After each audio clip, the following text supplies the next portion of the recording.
Bonjour à tous, on se retrouve aujourd'hui pour une nouvelle version de mes produits terminés. 1, 2, 3, come on girls. Comme d'habitude, j'ai tout classé par catégorie. Je vous montre les produits que j'ai terminés, si je les ai aimés, pas aimés, pourquoi et si je compte les racheter ou non. On commence tout de suite par le maquillage parce que comme d'habitude il y a pas mal de choses.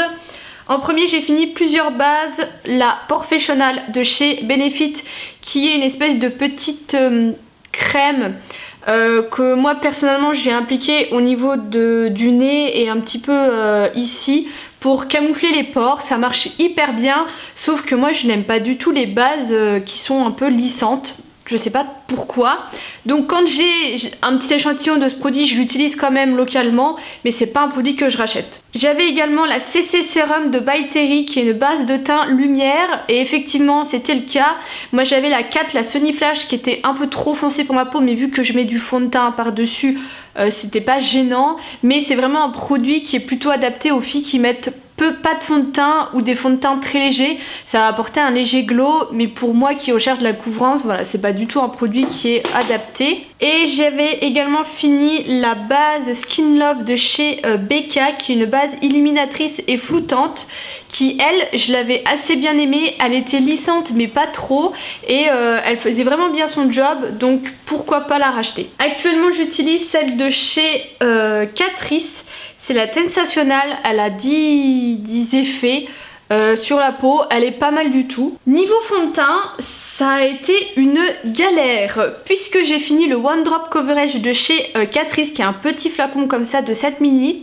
J'avais la teinte la plus claire qui est la 003 porcelaine. Je l'ai bien aimée parce que effectivement il fallait très peu de produits. Elle a une couvrance assez bien. Par contre c'est une espèce de pipette. C'était hyper galère d'avoir du produit, d'avoir une bonne quantité de produits ou quoi. Donc je sais pas si je le rachèterai parce que c'est vrai qu'il est pas cher, qu'il était pas mal. Voilà, je sais pas trop. Après je sais que les fonds de teint chez Catrice et Essence généralement ça change énormément. Et ensuite j'ai testé plein de fonds de teint, sauf que je sais pas ce qu'il y a eu, ils étaient absolument pas assez couvrants pour toutes mes taches. Et j'avais également le All About Matte de chez Essence qui est un fond de teint qui attend dans les placards depuis un moment. Mais alors celui-ci j'ai pas du tout aimé, il pénètre pas dans la peau, en fait il reste en surface et ça fait des sortes de taches qui sont pas belles du tout. Donc pourtant il est oil free, il est censé être matifiant et tout ce que tu veux. Mais alors pas du tout, donc je vous le recommande absolument pas. Et j'avais reçu des petits échantillons comme ça de la CC+ de chez It Cosmetics. Et j'ai adoré ce fond de teint. Clairement ça c'est un fond de teint que je vais racheter parce que je l'ai trouvé vraiment hyper camouflant. Mais vu que c'est une CC crème, et bah c'est pas comme un fond de teint. Enfin franchement c'était le bon compromis. Donc ça clairement c'est un fond de teint que je rachèterai. Et en ce moment du coup vu que j'avais besoin de couvrance, je suis partie prendre mes sticks que j'avais acheté au solde de cet hiver. En premier j'ai celui de chez Kiko qui est le Porty All Night qui est pour fond de teint et concealer, donc il est extrêmement couvrant et en plus vous pouvez assez bien doser la couvrance, c'est-à-dire que si vous en mettez pas beaucoup vous n'allez pas avoir une extrême couvrance et si vous en mettez beaucoup bah là ça va assez bien couvrir. Moi j'avais pris la teinte 01 et au final elle est un chouïa trop claire. Du coup je la jumelle avec celui-ci de chez Anastasia Beverly Hills, c'est la teinte au nez qui clairement est beaucoup trop foncée. Et du coup jumeler les deux et bah c'est nickel, c'est ce que j'ai en ce moment sur la peau et j'aime assez bien ce combo. J'ai également fini le camouflage de chez Essence, c'était celui qui était, ils ont une version mat et une version un peu glow, voilà. Sauf que je l'ai absolument pas aimé parce que en ce moment j'ai celui-ci qui est également le camouflage de chez Essence. Mais je sais pas pourquoi ils ont changé la formule pour celui-ci, mais je trouve qu'il camoufle beaucoup moins que l'ancienne version. Donc si vous trouvez celui-ci avec le capuchon orange, il est très bien, mais alors celui-ci, passez votre chemin. Je dois jeter ma Beauty Blender, je sais pas pourquoi, mais en fait le fond de teint ici ne part pas et du coup ça fait un truc tout dur, malgré que j'ai le savon Beauty Blender et tout ça, mais clairement c'est une éponge que j'adore. Avant j'aimais pas les éponges jusqu'à ce que je découvre celle-ci et mouillée et tout, j'adore l'effet qu'elle fait sur la peau. Donc ça c'est une éponge que j'achèterai, mais c'est vrai qu'elles sont très vite chères les Beauty Blender. Et une autre éponge que je peux vous conseiller, c'est celle de chez Real Techniques, elles sont également très bien. Je suis actuellement en train de trier un peu mon maquillage, donc ce que je fais c'est que j'utilise un produit et je le mets dans un bac et j'utilise comme ça tous mes produits, ce qui me permet de faire un tri. Et j'ai fait un tri dans mes eyeliners parce que je suis en train de me séparer de plusieurs eyeliners. En premier, j'ai deux mini Tattoo Ink Liner de chez Kat Von D. Alors ils ont très bonne réputation, ils sont pas mal, par contre ils sèchent à une vitesse, c'est-à-dire que j'ai jamais le temps de les finir tellement ils sont secs. Là j'en ai deux et les deux je vais me séparer parce que ils marquent absolument pas. J'avais également celui-ci, c'est le 100% eyeliner de chez P2, mais en fait c'est pas un feutre, c'est ce genre de choses là et au final j'arrive absolument pas à manier, donc je vais le donner à quelqu'un parce qu'il est encore neuf. J'avais également acheté le Matte Ink de chez NYX, sauf que j'aime absolument pas. Je le trouve qu'il est hyper long à sécher. Et la dernière fois, j'ai fait mon liner sur les deux yeux. J'ai pris mon recourbe-cils, j'ai recourbé mes cils, j'ai fait mon autre œil. Et en fait, ça a décalqué mon eyeliner sur l'autre œil. J'étais ravie. Donc clairement je ne le garderai pas. Et j'avais également le liquid eyeliner de chez Asos qui pareil lui je l'ai utilisé depuis, enfin ça fait longtemps que je ne l'ai pas utilisé, il a séché. Mais c'était également un très bon eyeliner. Mais si je dois vraiment vous conseiller un eyeliner, c'est le Tattoo, non pas le Ink Liner de chez NYX. Franchement moi c'est le meilleur de tous, je l'adore. Par contre pas la version brun, vraiment le noir, le brun il est vraiment pas intense du tout. Je dois également jeter ce petit crayon de chez Sephora qui est un crayon qui a cette teinte, qui est une jolie teinte champagne irisée. Sauf que je sais pas si vous allez voir, je n'arrive plus du tout à le tailler, il s'effrite comme pas deux. Donc je ne peux plus du tout l'utiliser et c'est bien dommage parce que c'était une jolie couleur que j'aimais bien des fois mettre un peu en ras de cils intérieur. Donc ça c'est un produit que je rachèterai sans problème. Je me sépare également de cet enluminateur, vous savez un peu en stylo comme ce que fait, je sais plus c'est quoi la marque. Yves Saint Laurent, la touche éclat. C'est un peu le même style sauf que je sais pas ce qui se passe, le produit ne sort absolument pas et de toute façon j'ai envie de vous dire c'était pas un produit des plus ouf. Donc ça je ne rachèterai pas. Je me sépare également de ce crayon de chez Kiko tout simplement. Et peut-être que vous avez vu parce que le truc a complètement séché, la mine ne tient absolument plus et je peux plus rien en faire. Donc poubelle. Et on finit le maquillage avec mon Fix Plus de chez MAC que j'ai fini. C'est un produit dont j'entendais énormément de bien et effectivement je trouve que c'est un très bon fixateur de maquillage. Donc ça je le rachèterai sans hésiter, surtout qu'ils ont fait des petites senteurs. Et en ce moment du coup j'utilise le Essence, le Instant Matte et grosse surprise, j'avais déjà essayé d'autres fixateurs de leur marque, j'avais pas du tout aimé. Alors que celui-ci déjà il diffuse bien, parce que j'en avais c'était des sprays alors qu'on veut quelque chose qui diffuse. Et je trouve qu'il est pas mal, il fait pas mal son taf de matifiant, donc je l'aime assez bien. Ensuite dans la catégorie soins visage, j'ai fini mon Cérozinc, c'est une espèce de brume que j'utilise tous les matins qui est à base de zinc et le zinc c'est très bon si vous avez des boutons, donc ça c'est clairement un indispensable. Je le rachète toujours en grand format parce que j'utilise que ça. J'ai fini ce nettoyant pour la peau de la marque Talika, c'est le Photo Gentle Cleanser. C'est un produit que je connaissais déjà parce que Flora l'avait dans sa salle de bain quand j'ai un peu cohabité avec elle. Et je sais pas pourquoi, j'aime assez bien ce produit. Quand on le lit comme ça, c'est pas du tout un produit qui est adapté à ma peau parce qu'il est pour peau sèche et ou sensible.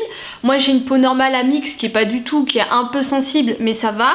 Mais je trouve qu'il nettoie assez bien. Ils disent qu'il nettoie et purifie l'épiderme, hydrate en profondeur et apaise. Aide à neutraliser les radicaux libres, je sais pas du tout ce que c'est, mais je l'aime bien. Après je sais que Talika, je crois que c'est cher, et ça c'est des produits qui sont déstockés, que j'avais acheté je ne sais où, je l'avais reçu dans une box. Donc si je retombe sur ce produit pas très cher, je l'achèterai mais j'irai pas à sa recherche. Et en ce moment j'utilise la crème mousse nettoyante de chez Clinique, et je l'aime bien parce que après m'être lavé le visage, j'ai la peau qui crisse un peu, vous voyez, qui accroche. Et je me dis comment ça a vraiment bien nettoyé la peau. Et c'est vrai que j'aime beaucoup Clinique pour leurs produits comme ça. Comme toujours j'ai fini mes démaquillants biphasés. J'avais celui de chez Biotherm, le Biocil, mais j'ai pas trouvé qu'il démaquillait hyper bien. J'ai celui de chez Balea que j'aime assez bien, il est pas cher et c'est celui que j'utilise actuellement. Et comme toujours le L'Oréal, le démaquillant intense et waterproof qui est mon préféré de tous. Au niveau baume pour les lèvres, pareil en ce moment c'est une catastrophe. J'avais fini le Carmex. Donc j'avais acheté plusieurs produits Carmex quand on en entendait énormément parler. Donc je l'ai en baume et je l'avais en peau. Et moi il faut savoir que mes lèvres c'est vraiment la partie de mon corps qui est la plus sèche possible, c'est-à-dire que même si je l'hydrate tous les jours, elle est tout le temps sèche. Là j'ai les lèvres sèches alors que j'ai mis un baume à lèvres. Quand j'hydrate régulièrement j'ai juste les lèvres sèches, mais si j'oublie de les hydrater j'ai des crevasses tellement, enfin c'est une catastrophe. Et du coup c'est vrai que le soir j'aime appliquer en grosse quantité un baume à lèvres, sauf que c'est très compliqué de trouver un bon baume à lèvres. Celui de chez Carmex, le problème c'est que Carmex ils ont une espèce de truc mentholé sur les lèvres, chose que voilà, et moi ça m'intéresse absolument pas. Et du coup en grosse quantité j'avais les lèvres qui brûlaient et il n'était pas des plus efficaces non plus. Donc ça je ne rachèterai pas. J'avais commencé à utiliser celui de chez The Body Shop à noix de coco, mais pareil en grosse quantité il ne fait strictement rien aux lèvres, donc je ne l'ai pas gardé. Donc ça je vais le donner à quelqu'un. Et en ce moment j'utilise le Doudoune for Lip de chez Herborian, mais pareil il est pas mal mais il ne me nourrit pas mes lèvres en profondeur, donc je le finis quand même. Mais c'est pas le top quoi. J'ai fini cette huile automoussante de chez Biotherm et j'ai été assez surprise parce que vous en mettez dans la main, vous venez sur le visage et ça se transforme directement en mousse, donc c'est beaucoup plus facile d'application. Par contre ma peau n'a absolument pas kiffé ce produit, de toute façon tout ce qui est huile elle n'aime pas du tout. Il n'y a que la gelée d'huile démaquillante de chez Sanoflore qu'elle aime bien. Au niveau sérum, j'ai fini le Acnilogie de chez les Instituts Guinaud. J'avais fait un partenariat, enfin j'avais été invitée à un événement dans l'Institut à Nancy et j'étais repartie avec quelques produits que j'avais choisis et elle m'avait toutes vanté les mérites de ce sérum, comme quoi ça avait changé la peau, même ceux qui n'ont pas d'acné, elle ne jurait que par cette crème ou quoi, donc je me suis dit waouh, ça va être trop bien pour mon acné. Mais clairement j'ai vu aucune différence, donc c'est pas du tout un produit que je rachèterai. Et de chez Biotherm, vous savez j'avais eu un calendrier de l'Avent pour le mois de décembre, donc j'ai beaucoup de produits de cette marque. J'avais le Blue Therapy Serum in Oil qui est un sérum pour la nuit. J'ai rien trouvé en particulier. Et en ce moment de chez Blue Therapy c'est le Accelerating et c'est un sérum réparateur signe visible de l'âge. Pareil il sent bon, il s'applique bien mais je trouve qu'il a rien de spécial. J'ai fini les lingettes démaquillantes de chez Primark. Alors moi personnellement je me démaquille pas avec ça, sauf par crise de grande flemme, mais clairement ça m'arrive pratiquement jamais. Mais c'est quelque chose que j'ai dans ma coiffeuse quand des fois je fais des swatchs sur les mains ou que je veux démaquiller certaines parties, genre mes lèvres, ce genre de choses. Et en fait vous les payez 1,50€ le lot de 2 et elles sont vraiment pas mal du tout, donc je vous les recommande et ça c'est quelque chose que je rachèterai quand je retournerai à Primark. J'ai fini ces patchs pour les yeux de chez Balea, c'est une marque que je trouve en Allemagne, mais alors plus jamais. À part ça vous met en fait des scotch sous les yeux et ça n'a strictement aucun effet. Donc fuyez, c'est à la base du Q10 mais ça ne fait strictement rien. Mon exfoliant bubblegum de chez Lush, et comme à chaque fois ce qu'il arrive c'est qu'il se prend la douche chaude sur la tronche et que du coup tout le sucre fond. Et là c'est ce qui est arrivé, j'ai pas dû voir qu'il était sous l'eau. Et du coup je n'ai plus de sucre dedans. Et c'est mon gommage favori pour les lèvres, donc ça clairement je vais le racheter. Et ensuite on va parler crème visage, j'en ai fini plusieurs. En premier j'ai celle de chez Belif, c'est là The Two Crème Aqua Bond. Et c'est une crème qui est hydratante et je l'ai vraiment bien aimée, donc ça c'est une crème que je rachèterai. J'ai fini la Idealia de chez Vichy qui est une crème énergisante, lissage et éclat. Et effectivement je trouvais qu'elle respectait assez bien son taf. Elle sentait très bon, elle pénétrait assez facilement. Donc pas mal du tout. Moi je la rachèterai pas parce qu'elle correspond pas à mes besoins de peau, mais je l'ai bien aimée. Ensuite j'avais sorti la Aquasource Night Spa de chez Biotherm, mais j'ai absolument pas aimé ce produit et c'est bien dommage. Parce qu'ils disent pour réhydrater, lisser, apaiser. Je me suis dit nickel, c'est totalement pour moi. Sauf qu'elle sent un masque hydratant de chez Yves Rocher. C'est une espèce de gelée hyper épaisse que je trouve difficile à appliquer, qui pénètre bizarrement. Donc clairement c'est pas un produit que je rachèterai. D'ailleurs je l'ai utilisé une fois. Et ensuite j'ai 2 produits de chez Clarins. J'ai le Baume Beauté Éclair. Mais je crois que celui-ci je l'avais pas trop aimé. Et j'ai la crème éclat de jour. Et celle-ci, voilà, celle-ci je l'avais extrêmement bien aimée. Je trouvais qu'elle donnait vraiment un petit coup de fouet au visage. Et qu'elle illuminait vraiment le teint. Donc celle-ci pourquoi pas la racheter.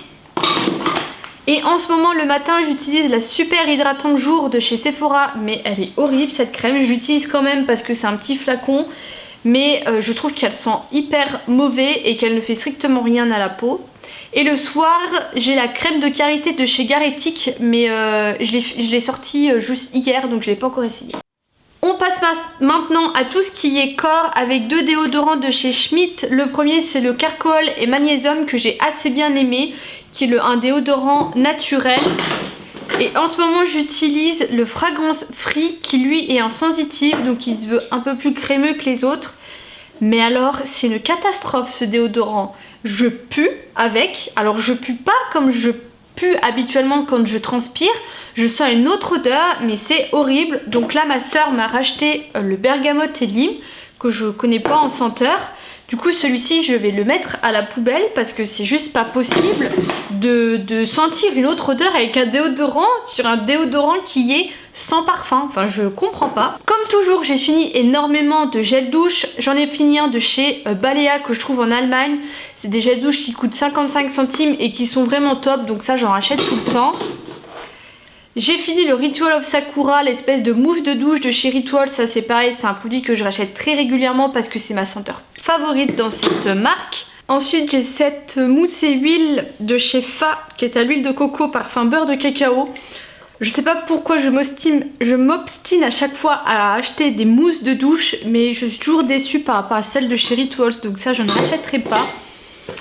Et pour finir, le douche crème au lait de chez Le Petit Marseillais. Mais pareil, je trouve que l'odeur, dans le flacon c'est bien, mais sous la douche il n'y a plus rien. Comme celui que j'utilise actuellement à la vanille. Il sent très bon dans le flacon, mais sous la douche je trouve que l'odeur c'est pas du tout la même. Donc un peu déçue. J'ai fini le gommage à la noix de coco de chez The Body Shop que j'ai trouvé pas mal. Donc ça c'est toujours des produits que je rachète. Et en ce moment j'ai le Warm Vanilla et je l'aime beaucoup parce que je trouve qu'au niveau des grains il y en a vraiment pas mal. C'est vraiment une sorte de purée avec des grains. Donc je le trouve vraiment top.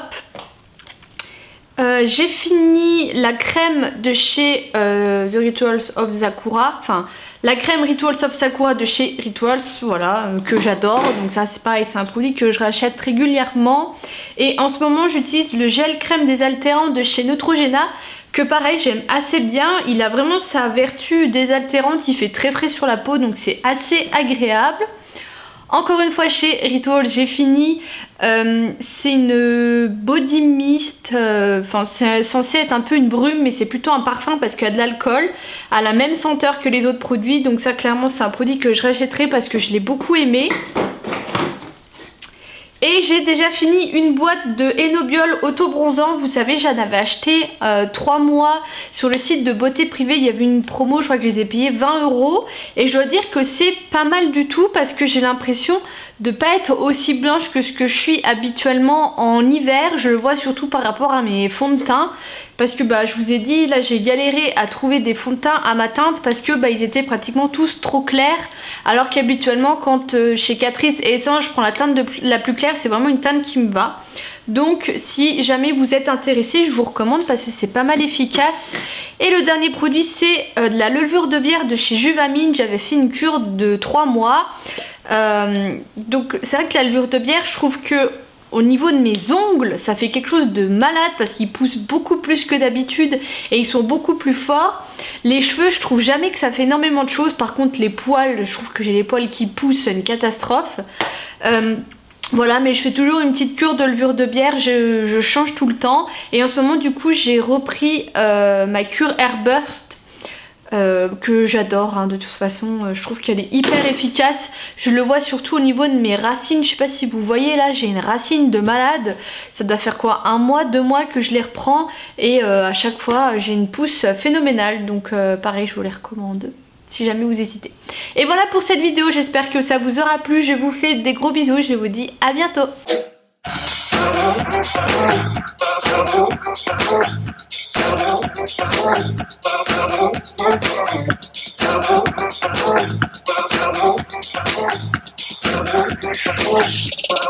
Playing a bit.